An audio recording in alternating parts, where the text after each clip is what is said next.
Bueno, bienvenidos y bienvenidas a todos y a todas por acompañarnos a esta charla sobre grabación y procesamiento de audio en la creación de mundos sonoros con Julio Zúñiga. Mi nombre es Francisco Robles, yo soy profesor de la Escuela de Ciencias de Comunicación Colectiva de la UCR y esta actividad es organizada, bueno, en conjunto con la profesora Larisa Coto de Producción Audiovisual y la profesora Marigen Bus de Horas Conferencia y sobre todo con el gran apoyo de Andrés Rodríguez Minsky, que es estudiante de CAM y que también me acompaña a mí en otro proyecto de audio que es un podcast que se llama El Zapato Aprieta.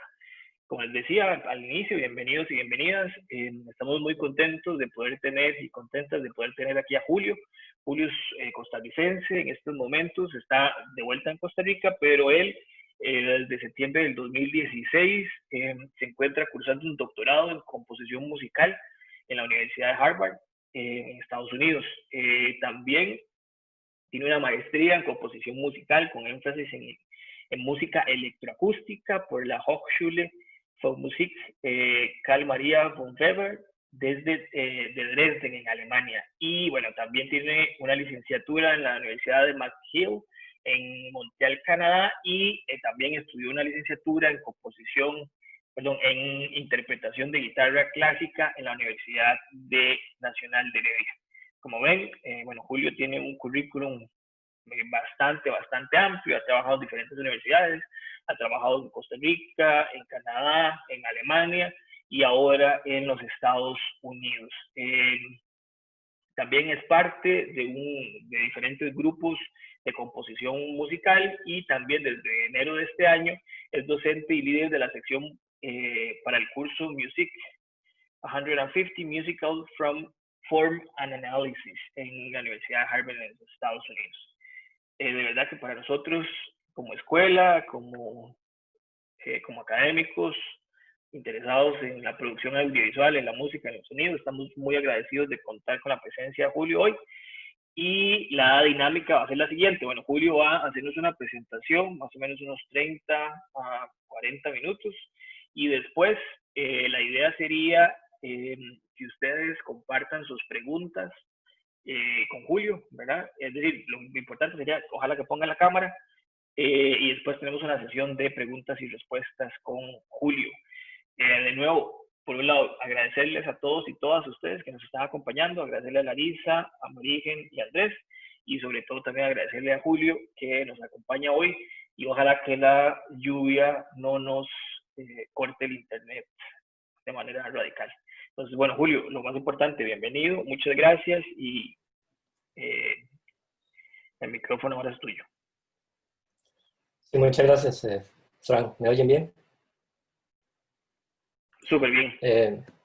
Bueno, buenas tardes a todos. Muchas gracias, Frank, por la invitación y gracias a todos por el interés y por estar aquí presentes. Yo llevo ya cierto tiempo sin poder compartir mi trabajo en Costa Rica, entonces soy muy contento por la oportunidad. Quiero entrar de lleno en la charla porque, como dijo Frank, estoy un poco preocupado por la lluvia, entonces vamos a ver, como tenemos que escuchar un montón de ejemplos de audio, prefiero que no haya lluvia en el fondo. Entonces, ¿ven la presentación? Perfecto. Ok, el título de mi charla es Grabación y procesamiento de audio en la creación de mundos sonoros. Y más allá de dar un resumen de técnicas tradicionales de microfonía y mezcla de audio, lo que pretendo aquí es dar prioridad a la que es tal vez la herramienta más importante en el proceso de grabación, que es nuestros oídos. A través de una breve reseña de algunos de mis intereses musicales y de mi trabajo artístico de los últimos años, quiero enfocarme en algunos ejemplos que creo documentan de una manera muy particular las maneras tan personales e individuales en que cada uno de nosotros percibe e interpreta el entorno sonoro. Estos documentos, creo yo, nos ayudan a imaginar lo que sería adoptar temporalmente oídos ajenos, como si fueran propios y actúan de esta manera casi como ventanas que nos permiten vislumbrar otros mundos sonoros. Para esto he seleccionado fragmentos de 4 trabajos que quiero presentar en un formato de 4, llamémosles viñetas, que representan visiones muy diferentes del campo de la grabación, la documentación y la ficcionalización del sonido. La primera viñeta es un pasaje de una grabación de campo del artista sonoro japonés Toshiya Tsunoda, que se llama Wind Whistling. La segunda es una selección de fragmentos de una obra electroacústica del compositor ecuatoriano Mesías Maihuasca, que tiene como título Por el Yasuní.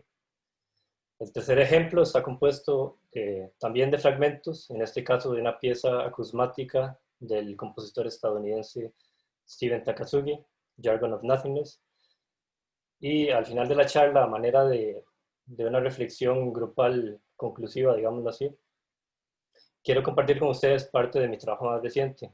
Es una obra para ensamble de 5 instrumentos y electrónica que se llama Stars from the Earth, Stars from the Stars. Viñeta número 1. Wind Whistling es parte del álbum Scenery of Decalcomania de 2004 de Toshiya Tsunoda. La grabación fue hecha por Tsunoda la noche del 27 de octubre de 1997 en el puente peatonal que conecta el parque de Nakanoshima con Ohashi, en la bahía de Jidarazu, prefectura de Chiba, en Japón. En días ventosos, dice Tsunoda, se percibe el siguiente acontecimiento. Vientos fuertes pasan por una pequeña abertura en uno de los rieles de las barandas del puente.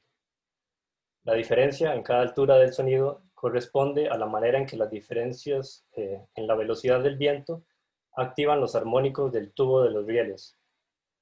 La pieza documenta el viento siendo estratificado por el ambiente. Concluye así el artista su descripción de la obra. Para la grabación, Tsunoda posicionó un par de micrófonos apuntando a esta abertura del riel y simplemente dejó correr la grabación. Ok, voy a tocar el fragmento. Como es el primero que toco, si hay algún problema en el audio me dicen, por favor. Y voy a apagar el micrófono nada más. Por mientras.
Este documento me parece interesante por varias razones.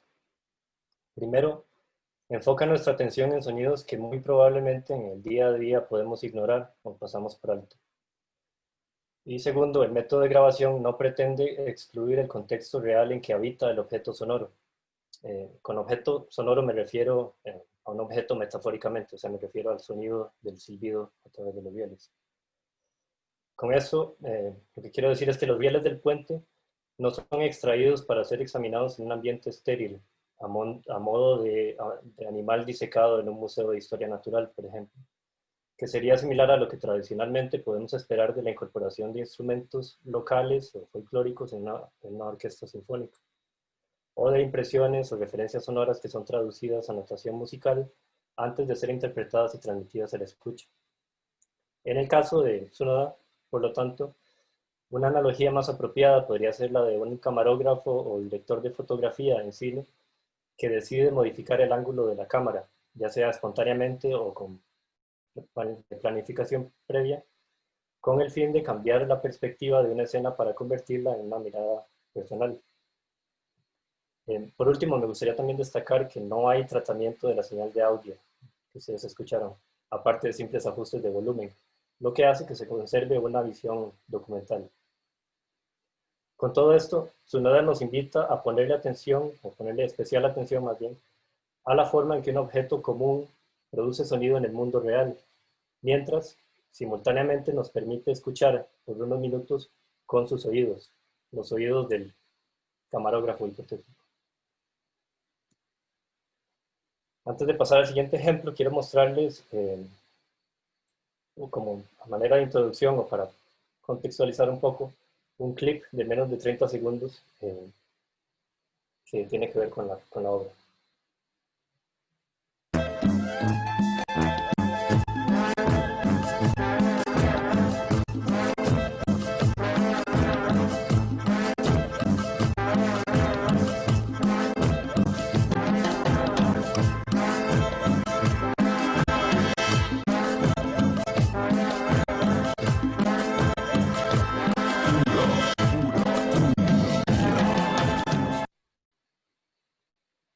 En abril de 2014, Mesías Maihuasca, eh, perdón, no sabía si estaba muteado.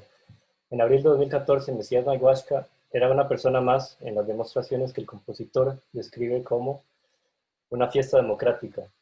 Grupos de los más disímiles orígenes se congregaron en una fiesta espontánea, protesta política alegre, hermosa, rica en diversidad y colores, agrupados todos alrededor de la consigna por el Yasuní, en anhelo de ahorrar a nuestras selvas la destrucción previsible por la explotación en gran escala de petróleo en esa región.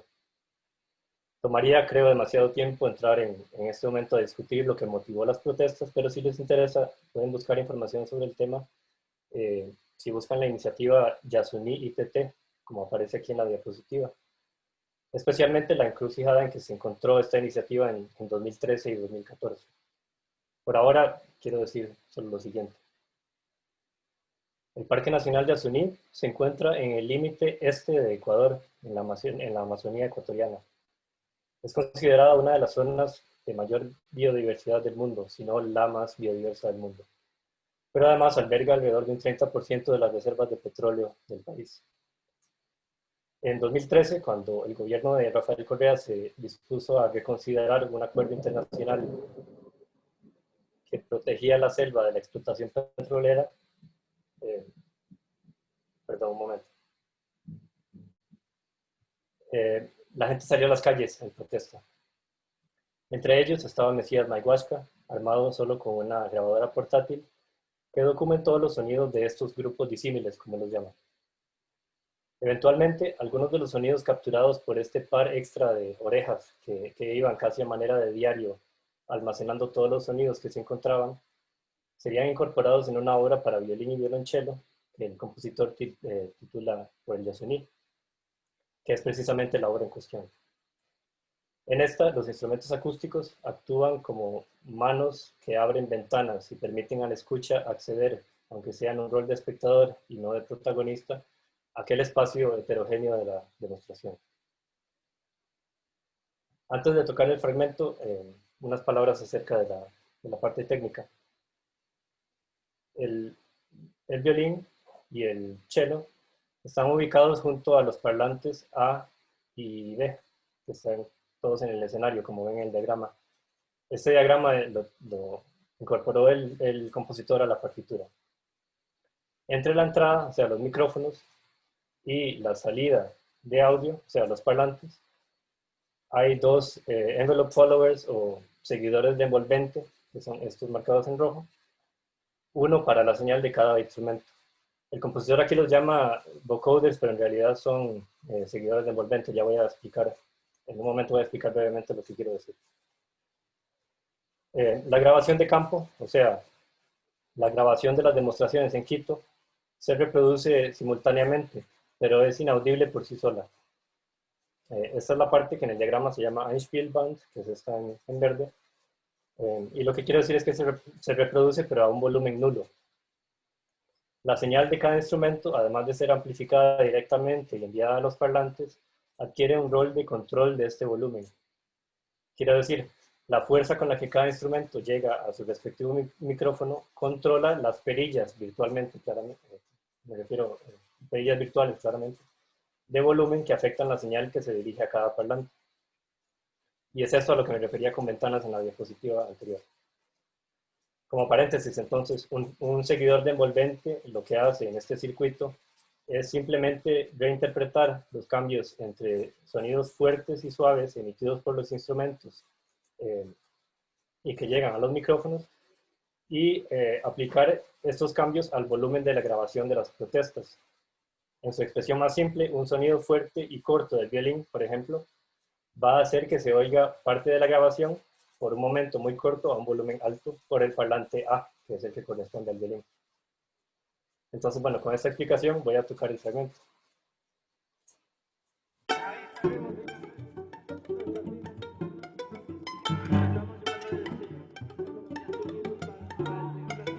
Okay.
Si hay más preguntas sobre la parte técnica, con gusto podemos abordarlas al final. Por ahora me gustaría nada más agregar que creo es importante hacer notar en este ejemplo que la apertura de estas ventanas que nos dejan entrever los acontecimientos de las protestas son siempre parciales. Como dije hace unos momentos, el rol que se nos permite se limita al de espectador y nunca al de protagonista del evento. O sea, nunca estamos inmersos en el evento. Esta disposición, creo, hace que experimentemos la protesta como un evento lejano, tal vez radiofónico, en medio de un concierto de música clásica. De esta forma, el mundo de la manifestación se experimenta solamente desde la distancia, mediado como un mundo lejano. Okay, la tercera viñeta, entonces.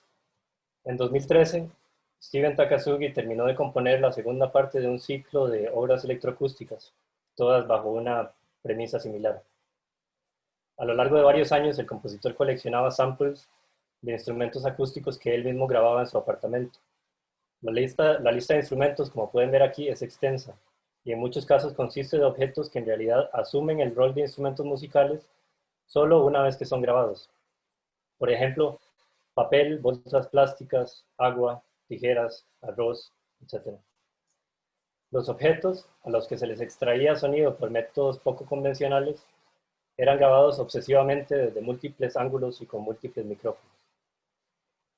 Luego, ya en la mesa de operaciones, por decirlo así, del estudio casero del compositor, todo este material era reorganizado musicalmente siguiendo principios más o menos similares.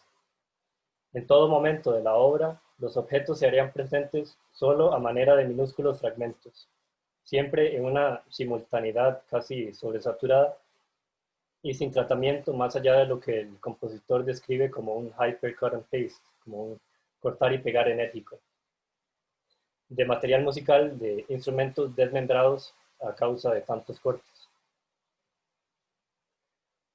El espacio ideal de coexistencia de todos estos instrumentos fragmentados, fracturados y de comportamiento tan volátil, a diferencia de las obras anteriores, se desenlazaría curiosamente en la cavidad del cráneo del escucha. O sea, esta música, en lugar de ser compuesta para ser presentada en un concierto, toma lugar dentro de nuestras cabezas. Su medio de difusión perfecto es un par de audífonos. Aquí, en lugar de apuntar a un mundo exterior, nos encontramos en una situación en que todos los sonidos diminutos e hiperactivos surgen, se mueven, cambian y se destruyen dentro del cerebro. Es como si el compositor nos invitara a escuchar literalmente sus pensamientos y hacerlos propios por cierta cantidad de tiempo. Voy a tocar el fragmento, entonces son 2 minutos 40 segundos.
Para concluir, como dije al inicio, me gustaría mostrarles una grabación que hice yo mismo.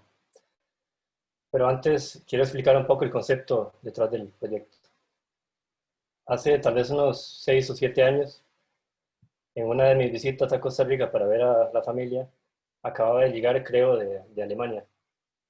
A los pocos días de haber aterrizado fuimos a Bahía Ballena juntos y nos hospedamos en un lugar bastante rural, cerca de la playa, pero no junto a ella. En la mañana, después de la primera noche en el lugar, con un jet lag muy fuerte, me desperté seguro por ahí de las 4 de la madrugada y no pude volver a dormir. En medio de esa vigilia forzada, me di cuenta de que la riqueza sonora alrededor de la pequeña cabaña en la que estábamos era increíble y salí y me senté en un claro cerca de la habitación. Al cabo de algún tiempo me percaté de que se podía oír el amanecer. Eh, para ponerlo en términos concretos, eh, luego de largo rato en la oscuridad, con sonidos solamente de grillos y otros insectos, aves pequeñas comenzaron a desplazar los sonidos de los insectos, luego aves más grandes se imponían sobre las chicas, hasta llegar a mamíferos como monos y eventualmente hasta vacas y humanos.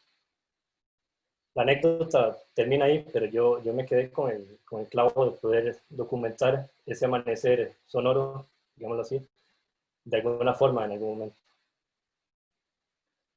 La idea me recordó la escena inicial de la película Stille Licht o Luz Silenciosa del director de cine mexicano Carlos Delgadas, que pueden ver aquí a una velocidad aumentada en la diapositiva. Está aumentada puesto que la escena original dura alrededor de 5 minutos. Básicamente, la película comienza con un amanecer en cámara rápida, pero filmado de manera que parece que transcurre naturalmente a lo largo de 5 minutos. Yo la vi por primera vez en el cine y creo que me impactó mucho el efecto de comenzar la película así, en la oscuridad total de la sala, e introducir la acción, que es un día en la vida de campesinos menonitas en una zona rural de México, con un amanecer. Pensé que quizás podía intentar yo algo similar. Entonces, en agosto de 2019, volví al lugar donde había escuchado el amanecer, en Bahía Ballena, pero esta vez bien equipado con micrófonos, preamplificadores y demás equipo de grabación. Logré lo que quería al segundo día de intentos y lo que hice fue lo siguiente. La madrugada del domingo 4 de agosto, en un cruce de una calle de lastre en medio de vegetación bastante densa en Bahía Ballena, decidí apuntar dos micrófonos en disposición XY, o sea, así, en dirección suroeste, y dejé correr la grabación de 4:30 a 6 de la mañana. Mi razonamiento en ese momento fue que en ese lapso de tiempo era suficiente para contar con sonidos desde antes de los primeros rayos del sol hasta que fuera ya de mañana. Sabía entonces que lo que quería era comprimir esa grabación en el tiempo, de manera que esos 90 minutos transcurrieran en su versión final en 6 minutos.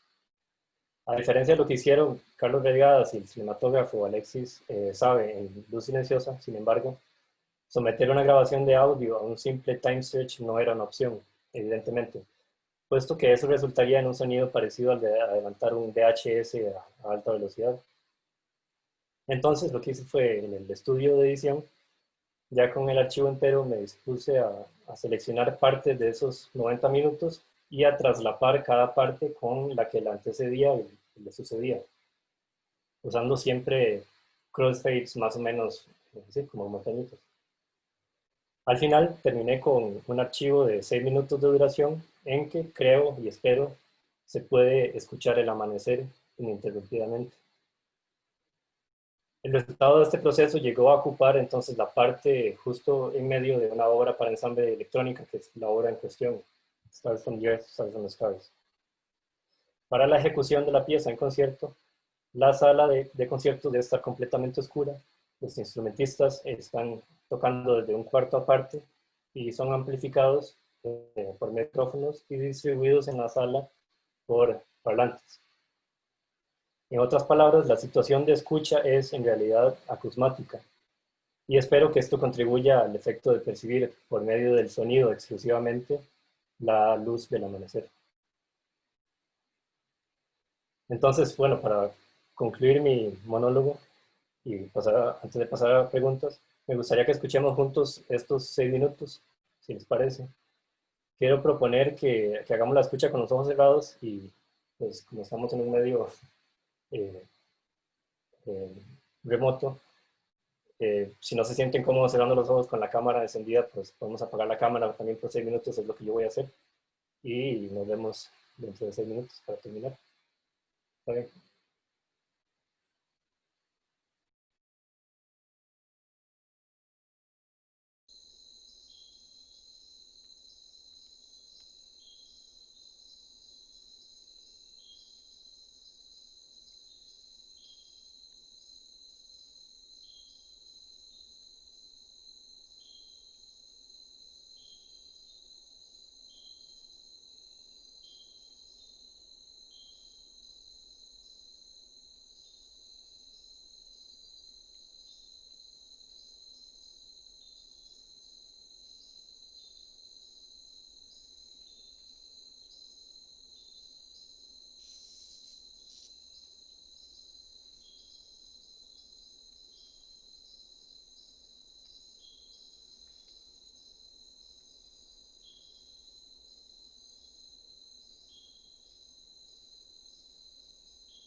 Bueno, muchísimas gracias por la atención.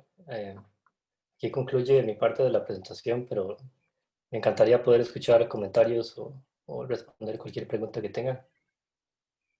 Buenísimo, Julio, muchas gracias. Eh, bueno, seguramente vos lo conoces. Adrián Goizueta decía que, bueno, dice, no se ha muerto, que no existen casualidades sino causalidades. Y justo antes de la charla estaba hablando con una colega que trabaja en la Universidad de Santa Distancia en OSA. Y yo le decía, bueno, tengo que ir a OSA, bueno, ballena. ¿Verdad? Y justo la conversación no la terminé porque entré en la charla. Pero bueno, es decir, pues, hay algo ahí que me dice que tengo que volver a OSA, bueno, a la ballena. Muchísimas Sí, gracias, sobre todo esa parte. Sí, chicos y chicas, muchísimas gracias. Ahora los invitamos a que, ojalá a través del, Ian, lo hiciste perfecto, a través de la levantadita de manos, ¿verdad? Pongamos la mano por ahí y yo les iré tomando las preguntas. Ok, Marije me dice algo por aquí. Entonces tengo la primera pregunta de Ian. Hola, son dos preguntas. La primera, ¿cómo hizo para captar tantos sonidos en un mismo espacio y qué hizo usted en ese tiempo, en esas 2 horas, como para no interferir con la grabación? sí. Bueno, sinceramente el lugar me parece, y aquí va otra vez publicidad para que vayan a Oso, el lugar tiene, hay mucha riqueza de sonido.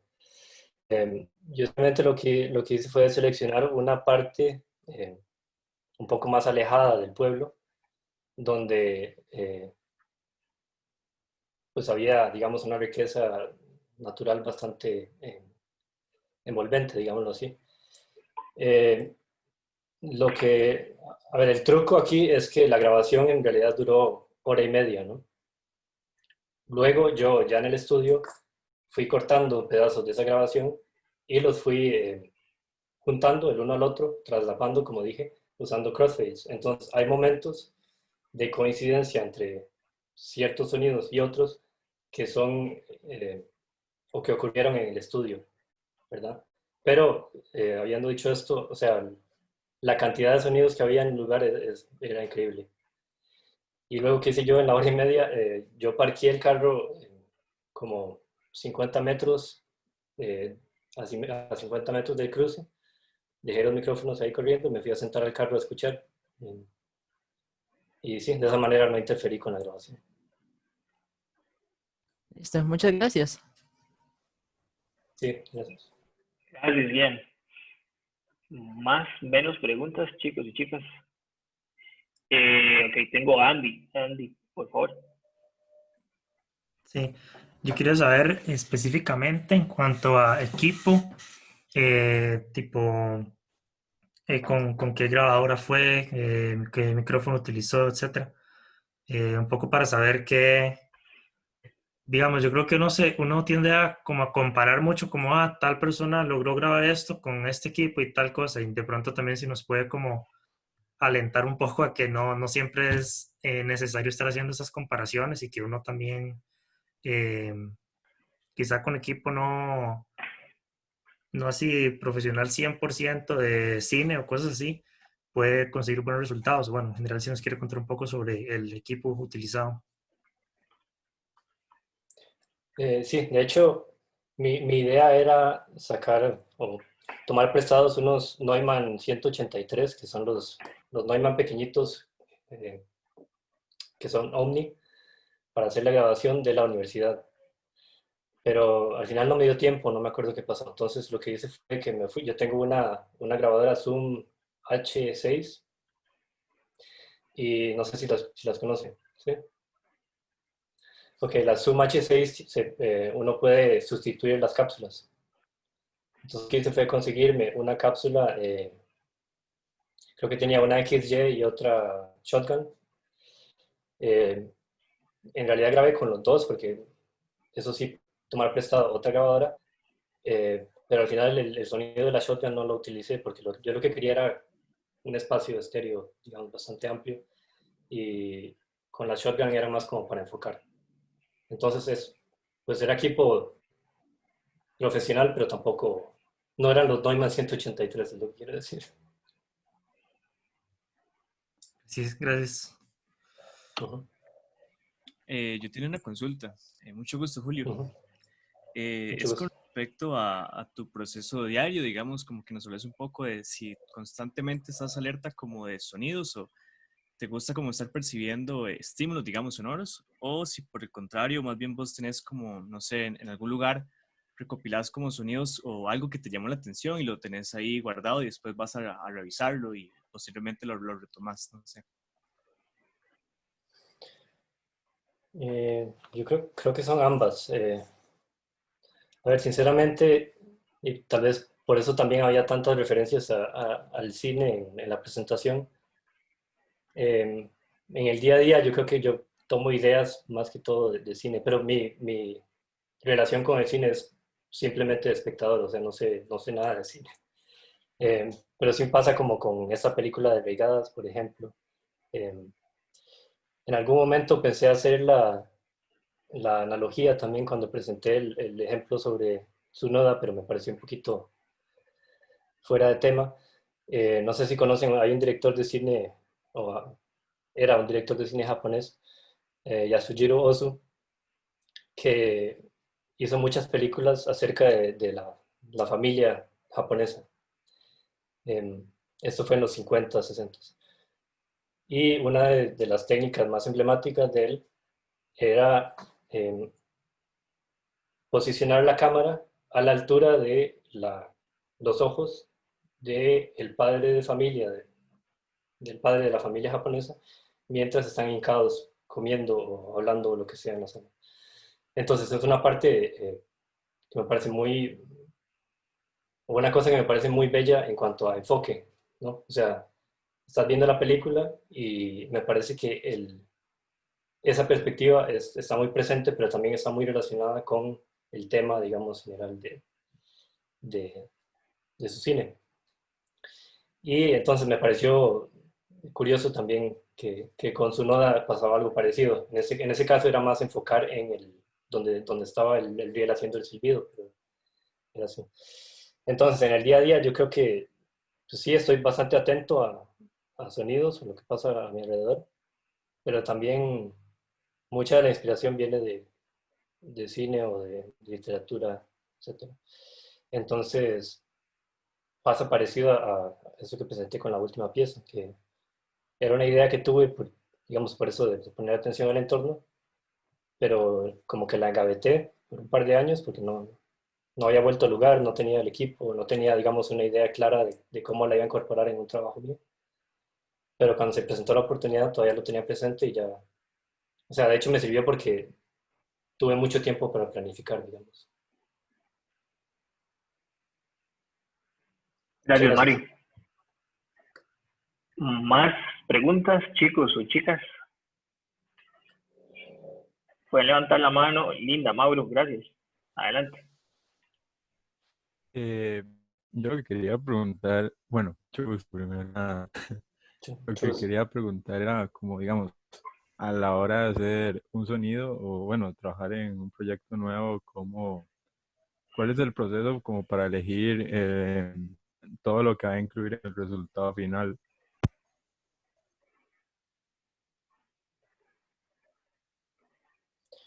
Eh, yo creo que es como en etapas, a ver. Yo generalmente empiezo como de una idea general. En lo que yo acabo de presentar es, como les dije, solo la grabación que ocupa la parte de medio de esta pieza grande para ensamble. O sea, de hecho no escuchamos nada de la parte de notación, digamos, para el ensamble. Eh, pero sí recuerdo que esa fue mi idea inicial, digamos. La idea que yo tenía era construir una arquitectura musical alrededor de esta idea de tener un amanecer. Entonces, en el caso específico de esta pieza, o sea, a ver, estoy pensando cómo decirlo de manera que tenga relevancia, pero yo había pasado unos años trabajando eh, en aspectos de mi música que llevaron a un resultado un poco crudo, digamos. Era no era tanto como de riqueza sonora en sí, sino como de la arquitectura en la que cabían los sonidos. Y para ese momento yo había estado un poco frustrado con eso, entonces la idea del amanecer, digamos, llegó a permear varios aspectos de la composición. Uno de ellos era una cosa totalmente poética o metafórica, que era, digamos, como un amanecer o un reamanecer de sonidos que se habían vuelto bastante estériles o inertes, digamos así. Entonces, en el caso de esta pieza en particular, era eso, ese fue como el tema general. A partir de eso, yo creo que depende mucho como estaba diciendo antes, de qué inspiraciones tengo para el proyecto, qué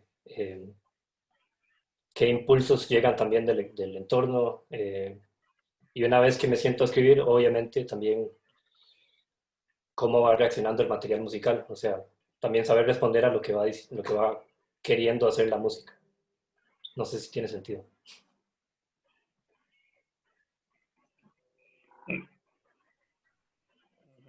Larisa. Sí, súper, no, es que no sabía si iban a replicar. Hola Julio, Hola. yo quería preguntarte, a mí me llama la atención una cosa muchísimo, que es que la charla habla sobre grabación y procesamiento, y realmente casi no están procesados los audios, es más bien un no procesamiento, y eso es una opción a nivel estético, ¿verdad? De un sonido grabado de una manera más purista y optar más bien por no sobrefiltrar, sobreecualizar o inclusive masterizar o usar más, sí, procesamiento justamente. Entonces, quería que me hablaras un poco, nos contaras de esa elección estética, porque digamos de los motivos que subyacen, porque en realidad aquí, pues en el trabajo tuyo lo que hay es un poco de montaje, ¿verdad? De crossfades, y en los otros un poco de reverberación, una cuestión más, pero casi no hay, digamos, ningún trabajo de ecualización ni de filtrado. Entonces, si un poco sentís que esa es la tendencia o es una opción personal tuya, pero también los ejemplos que elegiste son así. Entonces, me gustaría si nos contas un poco sobre eso. Y te iba a hacer otra pregunta, pero es de software. Entonces, si querés primero eso. Ok. Sí, ahí creo que se evidencia un poco mi gusto. A ver, no sé si es una tendencia general, pero sí yo tiendo a preferir trabajo con poco procesamiento. La razón principal, creo, es que me parece que los procesos, bueno, depende un poco, pero el mucho procesamiento de una señal de audio eh, la va degradando, ¿no? Y en algún momento, por ejemplo, añadir mucha reverberación artificial, pues uno escucha la reverberación artificial, ¿no? Entonces yo siento que hay como dos tendencias. Una es de sobreplanificar y tener todo absolutamente listo para que el procesamiento sea mínimo. Y otra es estar como un poco más anuente a grabar de la manera que sea posible en el momento y procesar después en el estudio. Yo tiendo a preferir, o sea, definitivamente para mi trabajo, pero ahora que lo pienso también en cuanto a ejemplos musicales, el primer bando, digámoslo así. Sí tiene la desventaja, obviamente, de que si algo no funciona bien, pues no se puede usar. Bueno, o si sos muy purista, no puedes usarlo al final. Eso fue en parte lo que pasó por eso dije en algún momento que esta grabación me tomó 2 días, porque el primer día yo tenía todo planeado y al final el lugar que había escogido no era el ideal. Creo que había llovido la noche anterior y había unas gotas cayendo alrededor y entonces se sentía demasiado la presencia de la escucha, que es una cosa que yo no quería. Yo quería que fuera, digamos, el entorno. Entonces, en lugar de intentar filtrar eso o cortarlo y hacer un poco más de montaje, un montaje, digamos, más detallado, creo que yo tiendo a entonces hacerlo todo de nuevo. Pero sí, no quiero sugerir que es una tendencia, creo que es más una decisión personal. Un gusto. Sí, no, me parece súper válido. Es privilegiar un poco más el registro sobre la edición, pero me llamó mucho la atención porque como estaba justo en el nombre de la charla y es como lo contrario. Y lo otro que te iba a preguntar justamente tiene que ver con algunos estudiantes de la escuela que en algunos cursos trabajamos música para los productos audiovisuales que realizamos, prefieren trabajar como decirte Cubase o Ableton para hacer música y prefieren editar en Pro Tools o Audition o en Logic. Y hay gente que usa los softwares para las mismas cosas. Te quería preguntar, la mitad de la pregunta ya la hizo Andy, primero, que era sobre microfonía, pero te quería preguntar si en software, vos que escuchamos tu extenso currículum, si ahora después de tantos años de trabajar con música y con factura sonora y demás, privilegias o te gusta más un software sobre otro,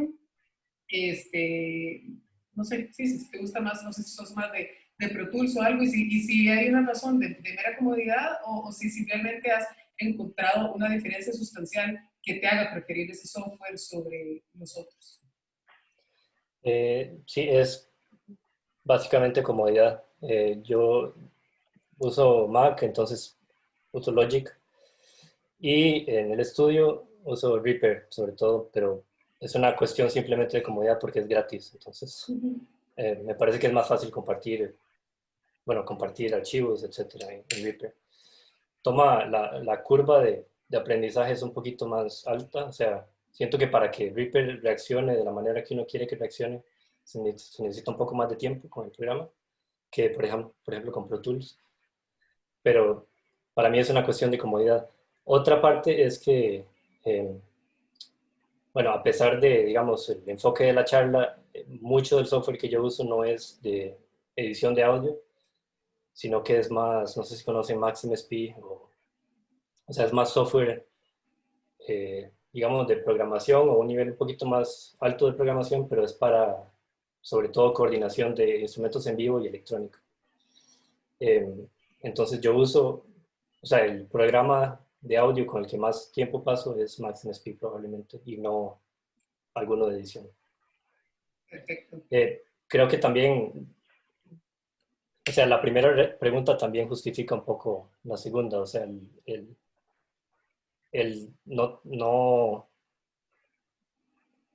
dar privilegio a no usar mucho procesamiento hace que la escogencia del programa no importe mucho, porque pues, no hago mucho en el programa, más que cortar y pegar, digamos. El hypercut and paste que dijiste. Sí. Okay. Perfecto. No, muchas gracias, Julio, por tu tiempo y por la charla. Para mí ha sido riquísimo escucharte y gracias por la consulta. Sí. No sé, bueno, podemos tomar más preguntas, pero quería hacer una cosa antes de que se me olvide. Quería compartirles los enlaces a las piezas enteras, por si alguien tiene interés en escucharlas. Te lo agradeceríamos. Si lo puedes poner en el chat y así todos y todas quedamos con la info. Yo tengo un par de preguntas. ¿Te las puedo ir haciendo mientras vos pones los enlaces? Ahí está. Por ahí. Dos preguntas. Una es como más de carácter para tu experiencia. Es decir, probablemente los y las chicas que nos acompañan están muy interesados en, ¿verdad?, tener alguna oportunidad de irse afuera. Vos estuviste en Canadá, estuviste en Berlín, Dresden y ahora estás en Estados Unidos. ¿Qué oportunidades o qué chances o dónde las y los chicos pueden buscar oportunidades, becas, cursos, ¿verdad?, ya sean en línea o para irse, que pudieras recomendarles? Eso por un lado. Y lo otro, yo no me acuerdo si en algún momento hablamos sobre Japón. Yo no sé si estuviste en Japón, pero me acuerdo, o sea, no tengo como la referencia como el tema japonés. Y de nuevo, justo terminé de leer un libro, una novela de Hiromi Kawakami, que es una novela amorosa, o yo esperaba que fuera una novela amorosa, pero es una novela que da mucha hambre porque es sobre todo lo que se come en Japón en los bares. Y la escena amorosa es de, no sé, medio reglón al final del libro, ¿verdad? Y entonces, claro, eso me hizo como mucho clic con tu trabajo o con lo que presentas acá, porque por un lado está, es que yo nunca puedo decir bien los nombres, la primera parte de Toshiya, ¿verdad? Es decir, que es muy, es decir, muy, ¿cómo se llama? Muy profiláctico, es decir, escuchamos un sonido de un espacio creado sin mucho adorno, digamos. Pero después, entonces, igual con la literatura, pasas a la de Yasuni, y entonces, claro, hay un montón de cumbia, hay sonidos, hay voces, ¿verdad? Entonces también me hacía referencia como a la literatura latinoamericana, es decir, yo sé que yo voy a leer una novela latinoamericana sobre historia de amor, en lo primero que voy a encontrar es aquella escena, ¿verdad? Fabulosa de amor, pasión, etcétera, versus los japoneses. Digamos, no sé si sos vos o hay una tendencia, pero digamos, vos cómo enlazás o qué te deja, digamos, esta combinación o estos mundos que son diferentes, ¿verdad? Es decir, el mundo japonés y el mundo latinoamericano. Ok. Bueno, primero para responder a la primera, entonces, la primera pregunta. De becas que puedan buscar, a ver, las de la DAAD son buenas, puedo escribirlo aquí.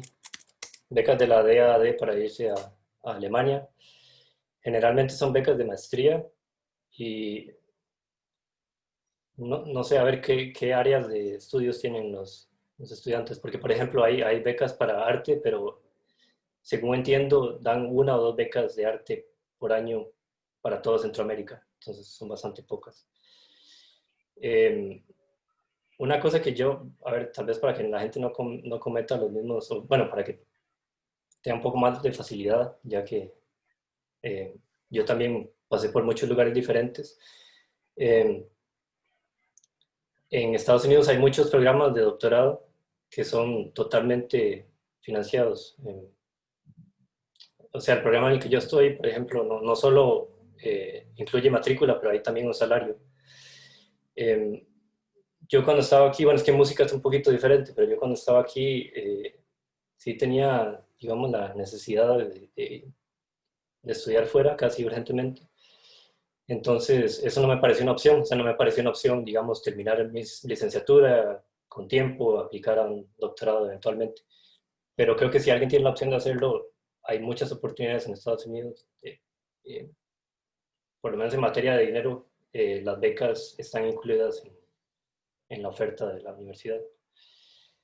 Esas son las dos que puedo decir, tal vez, o sea, también les puedo dejar mi correo electrónico y si la gente tiene preguntas específicas, yo con mucho gusto, si puedo responderlas, les respondo. Con respecto a la segunda pregunta, a ver, yo nunca he estado en Japón, entonces, no sé si fue que hablamos de algo o que me estás confundiendo con alguien más, pero voy a intentar responder de todas formas.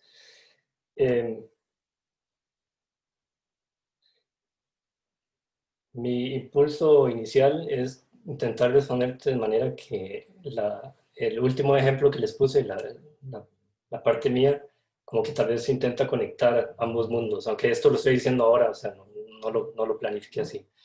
Pero siento que este amanecer es digamos, el modo de escucha es totalmente de inmersión y pasivo, digámoslo así, o sea, de reflexión casi. Pero el material sonoro es riquísimo, ¿no? O sea, hay una cantidad de sonidos simultáneamente que fue la razón por la que fui a ese lugar a grabar. Esa es la reacción inicial que tengo. Ahora, yo creo que uno seguramente toma cosas de los lugares donde está, y la música o literatura o el cine que le interesa, y estoy seguro de que, o sea, hubo un año, creo que fue un periodo como de 8 meses, donde vi solo cine japonés de 1920 a 1980, una cosa así. Entonces estoy seguro que eso también tuvo alguna influencia, pero no sé si es deliberado.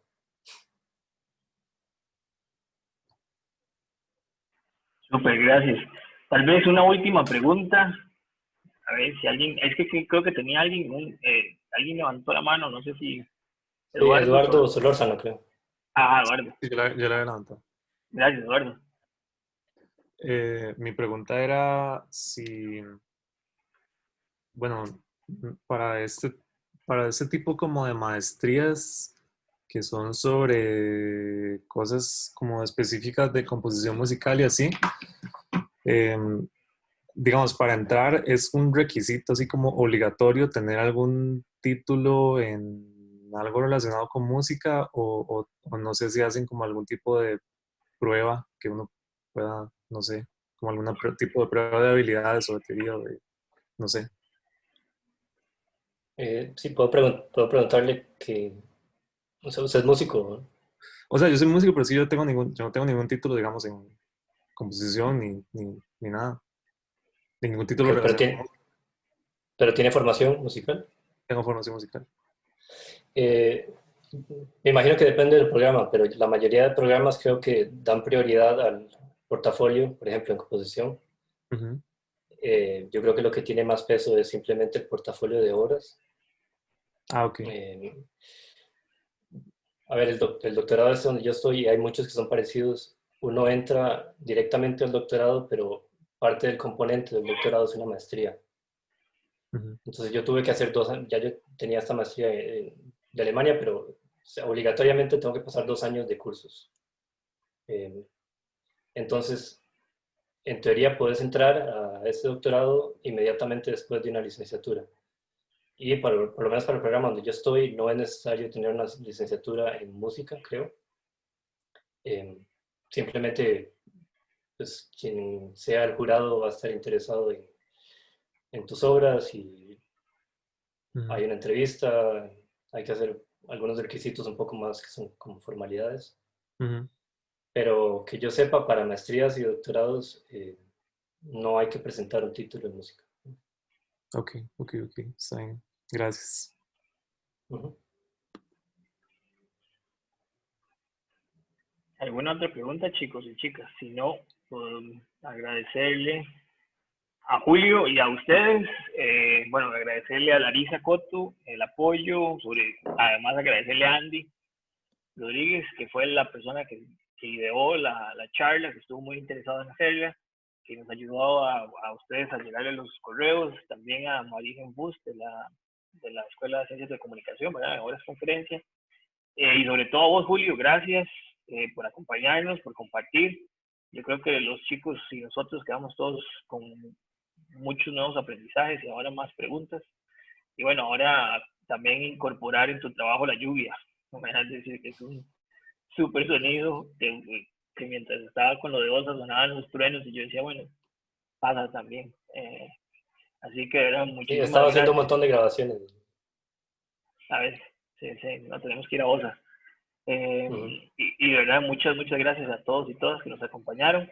Como les decía, la grabación de esto lo edita Horas Conferencia y entonces va a quedar en las próximas semanas en el canal de la universidad, bueno, en el canal de la escuela.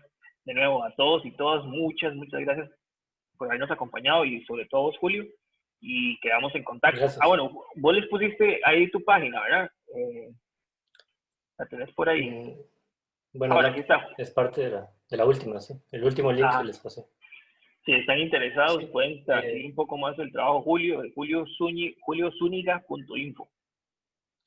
Ujú. ¿Verdad? Y si tienen más preguntas, ahí está mi correo o comentarios o lo que sea, con mucho gusto. Muchas Así que gracias por la invitación. gracias a todos y todas, que tengan una linda tarde lluviosa y un bonito fin de semana y que se cuiden mucho ustedes y sus familias. Que tengan una buena tarde. Muchas gracias. Gracias, buenas tardes. Gracias, que tengan buenas tardes. Chao, gracias. Muchas gracias, Julio. Gracias, chao.